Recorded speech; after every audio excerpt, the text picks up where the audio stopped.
Técnicas de aprendizaje rápido, módulo 13. Al principio de este seminario hablamos de la potencialidad humana y de cómo la persona media utiliza menos del 10% de su capacidad, de cómo, a la muerte de Albert Einstein, su cerebro fue estudiado en la Universidad Cornell, averiguándose que en toda su vida jamás utilizó más del 15% de su capacidad mental. Uno de los grandes genios de nuestro siglo. ¿Qué significa esto? La capacidad mental. Pues significa la capacidad de utilizar nuestra habilidad para pensar. Significa la capacidad de activar las células del cerebro, lo que se conoce como el neocórtex, o cerebro pensante del ser humano. Y una de las cosas que vamos a comentar en esta sesión es cómo puede utilizar su cerebro con mayor eficacia, y algunas de las cosas que se han hecho para ayudar a la gente a desarrollar y aprender técnicas de aprendizaje rápido. Lo que se llama aprendizaje por el cerebro completo, aprendizaje acelerado o superaprendizaje. Una de las cosas que sabemos es que la persona media utiliza poco más del 1 o el 2% de su capacidad de pensar, que no utilizamos el 10%, que si utilizáramos el 10% del cerebro podríamos lograr cualquier cosa que se pueda imaginar en este mundo. Nuestra intención en esta sesión es enseñarles cómo llegar a utilizar más. Conocemos algunas cosas sobre el cerebro, sabemos algo con respecto a la inteligencia. Consiste en que la inteligencia no es cuestión de coeficientes, la inteligencia es un modo de actuar y un modo de pensar. Cuando estudiamos a la gente aparentemente muy inteligente, averiguamos una cosa. Averiguamos que no son mucho más inteligentes que usted o yo, pero que han desarrollado su inteligencia. Pongámoslo así, la inteligencia se desarrolla por medio del esfuerzo. La inteligencia se desarrolla del mismo modo que se desarrollan los músculos. Una persona con inteligencia respecto a un negocio o a una profesión, un abogado o un médico o un hombre de negocios, no es necesariamente una persona que nació con ese talento. Es una persona que lo ha desarrollado a lo largo de años y años de estudio y ejercicio. Así que considere a la inteligencia como un músculo. ¿Es maleable el coeficiente de inteligencia? El coeficiente de inteligencia, o los puntos de porcentaje, o la capacidad mental son maleables a lo ancho de una amplia gama. Recuerden que hemos hablado del caso de las expectativas positivas. El coeficiente de inteligencia de un estudiante aumentó en 25 puntos a lo largo de un año académico. Esto es algo muy corriente. Tenemos constancia de muchos casos en los que el coeficiente de inteligencia, en otras palabras, la capacidad total de pensar de un individuo, ha aumentado en 10, 20, 30 puntos de resultas de un modo especial de aprender o de un modo especial de estudiar, y hablaremos de algunas de estas ideas. Así que el coeficiente de inteligencia es maleable a lo ancho de una amplia gama. Se dice que uno es mucho más listo de lo que cree, uno es mucho más inteligente de lo que jamás se ha considerado.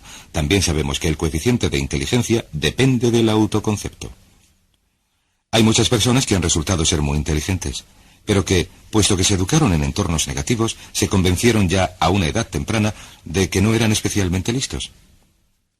Un caballero, al que animaron a dejar sus estudios en la escuela secundaria porque consideraban que era un fracaso escolar total, resultó tener un coeficiente de inteligencia de 175, cosa que averiguó cuando intentó enrolarse en el ejército. Tras dejar el ejército montó 6 negocios y llegó a hacerse multimillonario a los 28 años, porque le demostraron que era excepcionalmente inteligente y que el motivo por el que no atendía en la escuela no era falta de inteligencia, sino que se debía a que todo lo aprendía a la primera y que se aburría muchísimo. Hallarán que mucha gente es mucho más inteligente de lo que creen. Pero, como resultado de experiencias previas, su autoconcepto les hace funcionar a niveles muy inferiores a su inteligencia. Esto ocurre en casi todos los casos. Otro punto importante es que la capacidad de aprendizaje es maleable. La capacidad de aprendizaje. ¿Qué significa esto? Pues significa sencillamente que se la puede dar forma, se puede doblar. Es como un metal que se puede doblar y malear. La capacidad de aprendizaje es maleable en el sentido de que se puede aprender a aprender. Lo maravilloso es que los seres humanos somos criaturas hechas para aprender. Podemos aprender a aprender lo que queramos. Cuanto más se aprenda, mayor es, hemos averiguado, la capacidad de aprender. Esa capacidad de aprendizaje es como un músculo. Cuanto más se le estire, cuanto más se use, mayor será su capacidad. Cuantas más matemáticas se aprendan, más capacidad se tendrá para aprender historia. Cuanto más se estudie filosofía, más capacidad tendrá para aprender psicología. Su capacidad de aprendizaje se amplía según aprenda cualquier materia. Hay otro punto adicional importante en relación con el aprendizaje. Si quiere ganar más, tiene que aprender más. Si quiere ganar más, tiene que aprender más. Esta es una de las expresiones corrientes más importantes que jamás oirá. Vivimos en un mundo basado en el conocimiento. Su mundo externo de ingresos será un reflejo directo de la cantidad de conocimientos útiles que absorba. Si es como yo, probablemente será impaciente. Probablemente le gustaría saber cómo aprender más deprisa, de modo que pueda ganar más cantidad y más deprisa. Y de esto vamos a hablar. Por cierto, nuestro tercer punto consiste en que existe una relación directa entre la longevidad y el aprendizaje. Que observamos que cuanto más activa sea nuestra mente, más tiempo vivimos, que siempre que observen casos de personas que empiezan a volverse seniles tras cumplir los 60 años, verán un ejemplo de alguien que dejó de leer hace mucho y empezó a ver mucha televisión. Los jubilados estadounidenses ven un promedio de 7 horas de televisión al día, lo que consigue que sus mentes se vuelvan muy pasivas. El cerebro empieza a atrofiarse, sus reflejos, su inteligencia, su capacidad de reacción y de estar alerta a su entorno empieza a deteriorarse. Cuanto más tiempo dedique a aprender, cuanto más tiempo dedique a estudiar, más activo será mentalmente. Cuanta más energía tenga, cuanta más vitalidad, más sano será. De hecho, si estudian las vidas de hombres y mujeres creativos tales como Goethe, que empezó la segunda parte del Fausto a los 85 años, o Grandma Moses, que empezó a pintar a los 75 años y seguía pintando cuando cumplió los 100. Albert Schweitzer, con quien trabajé en África, seguía haciendo una jornada completa de trabajo a los 91 años, cuando la mayoría de las personas que habían crecido con él, si no todas, llevaban décadas en la tumba. Así que, aunque su única razón sea que quiere vivir siempre, ha de llegar a aprender de manera activa e inteligente. Debe desarrollar su capacidad de aprendizaje, debe aprender a aprender. Hace unos años, en la década de los 50, un hombre llamado Georgi Lasonov inició unos experimentos que han tenido una gran influencia sobre nuestra manera de pensar en Occidente durante las 2 últimas décadas. Se ha escrito sobre su trabajo un libro importantísimo titulado Superaprendizaje, que comenta los resultados de sus experiencias. Lasonov empezó a estudiar el hecho de que la explosión de información era tal que ya nadie podía estar al día en su profesión. Que fuera cual fuera la profesión de cada uno, se escribían sobre ella decenas, centenares, incluso millares de artículos cada día. Que nadie podía absorber esta información, y empezó a preocuparse por la necesidad de elaborar un método para que la gente aprendiera más deprisa. A su sistema lo denominó aprendizaje acelerado. Nosotros lo llamamos aprendizaje rápido. Hay quienes lo llaman superaprendizaje, significa lo mismo. Quiere decir, ¿cómo se puede absorber más información más deprisa? Lo que averiguó Lasonov fue lo siguiente. Empezó como un pionero en la investigación de la utilización completa del cerebro. Averiguó que en realidad el cerebro se compone de 2 hemisferios, y que los 2 hemisferios del cerebro realizan distintas funciones, que la gente que mejor aprende es capaz de armonizar y de utilizar ambos hemisferios del cerebro. Si el hemisferio izquierdo es responsable de ciertas funciones, el derecho es responsable de otras. También averiguó que hay una masa de tejido que divide el cerebro y se llama cuerpo calloso, y que los niños, hasta los 5 o 6 años, aprenden a razón de unas 25 veces más de lo que aprenden los adultos. Y lo que pensó fue, ¿no sería posible volver a crear las condiciones que existen en la primera infancia que permiten que los niños aprendan a una velocidad fantástica en la vida adulta? Y al estudiar las funciones del cerebro, averiguó que el hemisferio izquierdo y el hemisferio derecho eran responsables de modos de pensar muy distintos. Permítame un ejemplo. El hemisferio izquierdo es verbal. Piensa en términos de palabras. El hemisferio derecho es pictórico o artístico y piensa en términos de imágenes. El hemisferio izquierdo es analítico, mientras que el derecho es holístico. Ve todos los hechos y todas las informaciones. Ve la imagen si lo prefieren. El hemisferio izquierdo es pragmático. Tiene los pies en el suelo. El hemisferio derecho es intuitivo y es el centro de la intuición y las sensaciones. El hemisferio izquierdo es concreto. Le gusta ver cosas que pueda contar, tocar, saborear y palpar. El izquierdo, quiero decir, el derecho, es abstracto. Es responsable del concepto abstracto, de los conceptos científicos, artísticos o filosóficos. El hemisferio izquierdo es lineal en la medida en que ve las cosas como una fila ordenada, y también es consecutivo. Y le gusta tomar las cosas de una en una. El hemisferio derecho, por otra parte, es musical y artístico, digámoslo así, y espontáneo, y responsable del sentido del humor. El hemisferio izquierdo es responsable del lenguaje, de ensartar las palabras en orden lógico para crear frases. También es responsable de las matemáticas. El hemisferio derecho es responsable de la danza y la poesía. Y si han de funcionar correctamente, estos hemisferios han de estar armonizados. Pero tienen funciones muy distintas. Cuando Lasonov hizo su investigación, averiguó otra cosa, que al estudiar el modo en que la gente aprendía, averiguó que las personas aprenden a distintos niveles de actividad de las ondas cerebrales y de resultas de distintos factores. Averiguó que el cerebro funciona a 4 niveles distintos, y el primer nivel es el que se denomina el nivel beta. El nivel beta representa 14 ondas por segundo o más. El nivel beta es un nivel normal de onda. Allí estamos usted y yo. Cuando nuestra mente está en situación muy activa y muy intensa, nuestra actividad de ondas cerebrales, o lo que se conoce como ciclos, nuestra actividad cerebral también es frenética. Allí es donde estamos la mayoría de nosotros. También es el momento en que aprendemos de manera menos eficiente. Lasonov halló por debajo del nivel beta el nivel alfa. El nivel alfa consistía en entre 8 y 13 ondas o ciclos por segundo, y era, por así decirlo, un nivel de onda más modulado. Y averiguó que tenemos una tendencia a aprender en este estado.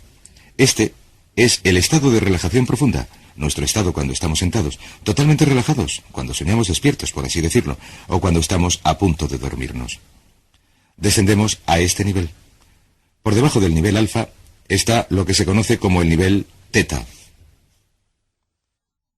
En el nivel teta, una vez más, las ondas son mayores, y este nivel teta se produce cuando estamos preparados, en el momento en que estamos empezando a soñar. Se llama la zona alucinatoria o ilusoria, en la que empezamos a soñar justo antes de dormirnos.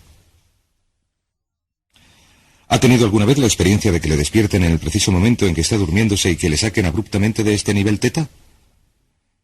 No estaba en el nivel delta, no estaba profundamente dormido, recuerde lo molesto que es. Pero lo que Lasonov averiguó fue que en el nivel alfa teta, este nivel de aquí, es donde mejor aprendemos. Y cuando estamos aprendiendo a este nivel, nuestra capacidad de aprendizaje aumenta de manera espectacular. Por debajo del teta está el delta. En el nivel delta se producen entre media onda y 4 ondas por segundo. Son ondas largas, por así decirlo. Por debajo de media onda por segundo, uno ya no funciona. De hecho, la cesación de la actividad de las ondas cerebrales en los electroencefalogramas es una de las definiciones clínicas de la muerte. Pues bien, lo que Lasonov intentó hacer, dijo, fue averiguar si sería posible hacer que la gente pasara del nivel beta en el que están despiertos a este nivel alfa-teta y de algún modo activar el hemisferio izquierdo y el derecho de modo que funcionaran de manera simultánea. Y desarrolló un método utilizando la música y la relajación. Inició su experimento allá por 1965 o 1966 en Bulgaria. Uno de los experimentos más interesantes. Empezó con el lenguaje, y el que eligió fue el francés. Ahora bien, si usted se matriculara en un curso de francés en su universidad, se esperaría de usted, en tanto que adulto, que en un periodo de 3 horas, y parece que 3 horas representan la duración ideal para el estudio de una lengua, que en un periodo de 3 horas aprendiera entre 25 y 40 palabras.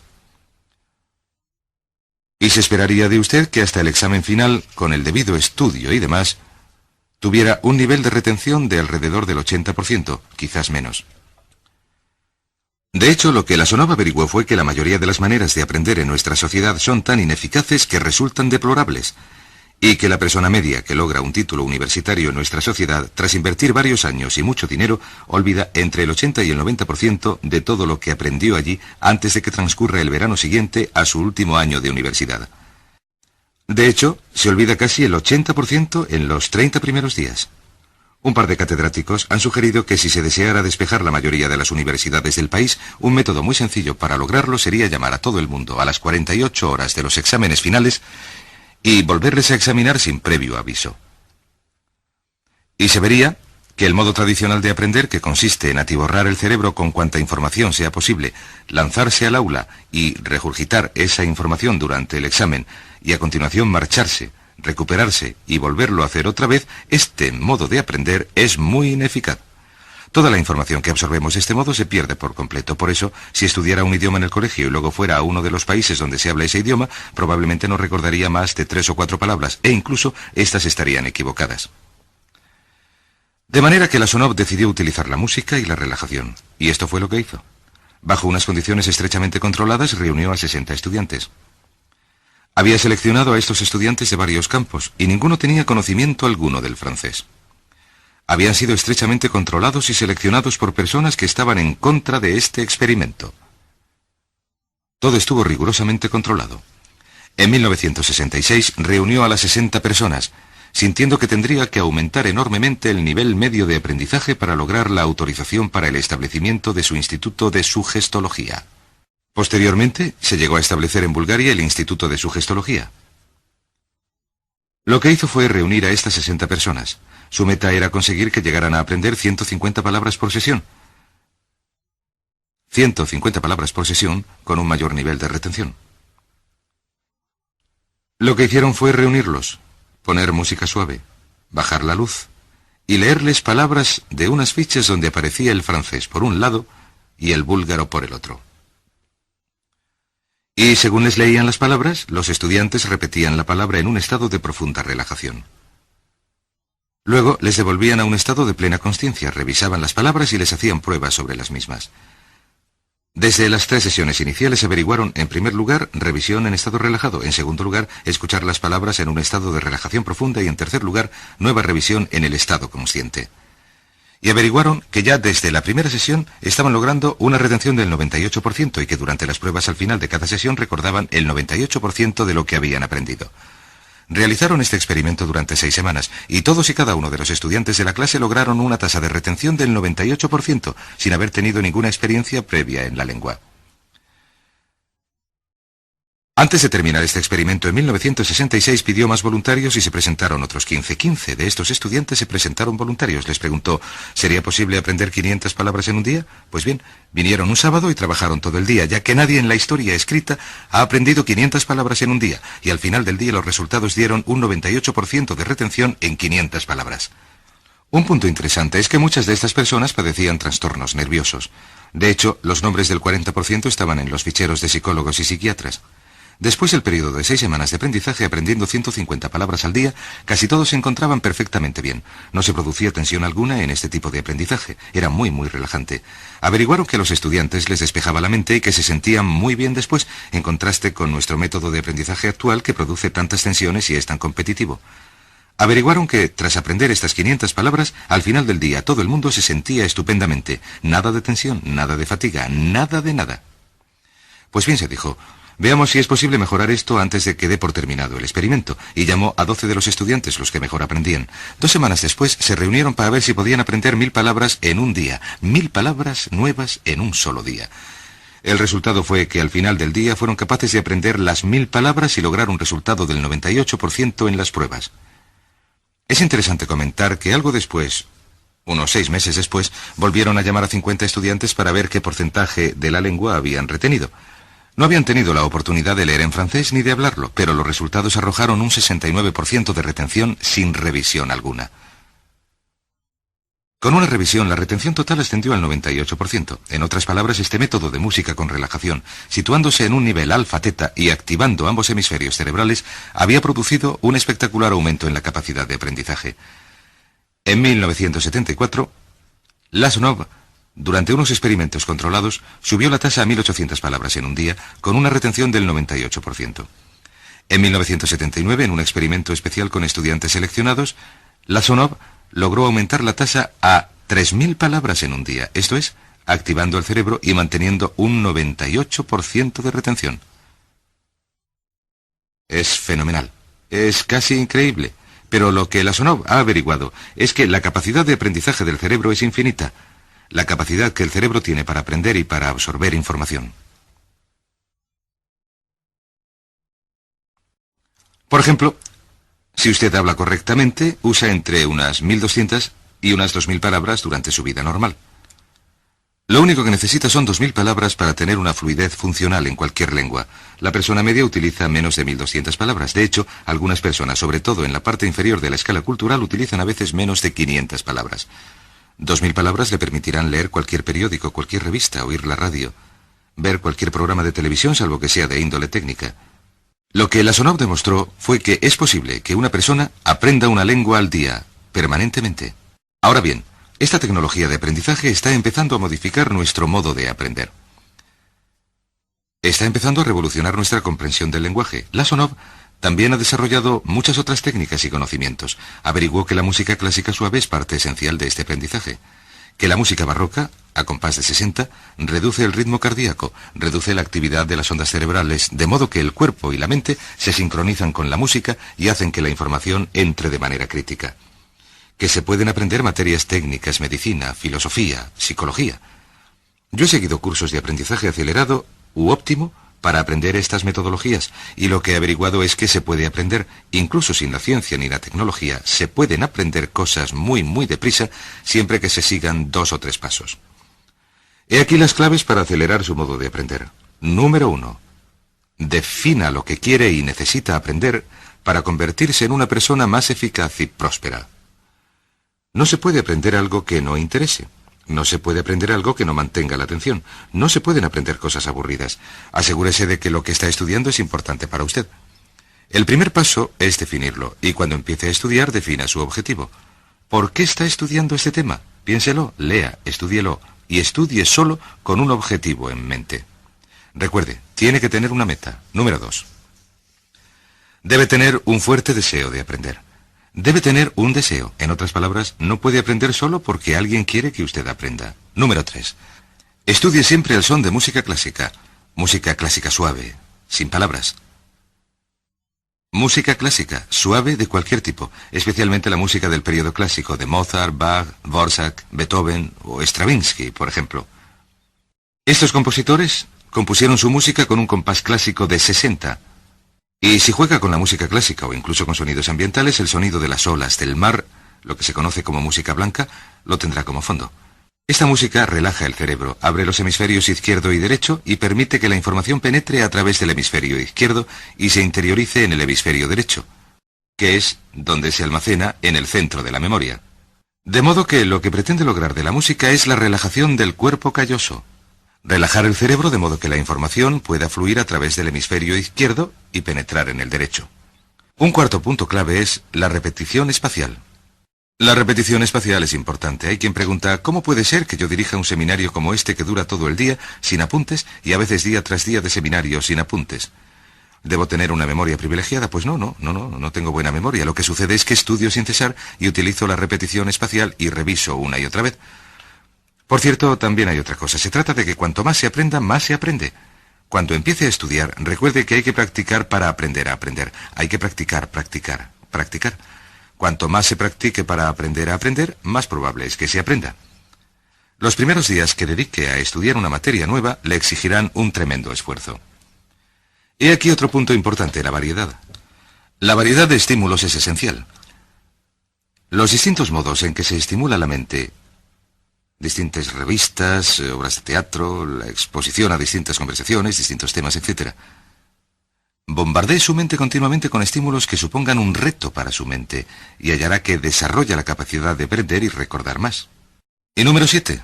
Recuerde lo que se denomina el periodo de atención. El momento en que más se aprende se produce al inicio de un periodo de estudio y al final de ese periodo. ¿Qué nos indica esto? Nos indica que en lugar de estudiar o leer durante un periodo de tiempo prolongado, digamos 2 o 3 horas, lo que hay que hacer es dividirlo y descansar varias veces, de modo que se produzcan una serie de pausas. Siempre recordará lo que aprenda al principio de la pausa, al principio del periodo y al final del periodo, el principio y el final. Cuantas más pausas haga, cuanta más variedad pueda introducir en su estudio, más deprisa aprenderá. La clave es recordar lo siguiente.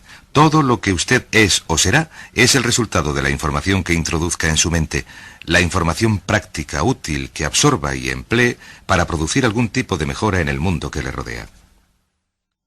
Si quiere ganar más, tiene que aprender más. Si quiere ser más feliz, tiene que aprender más. Si quiere desarrollar su capacidad plena en tanto que ser humano, tiene que aprender más. Esto quiere decir, lea, estudie y aprenda.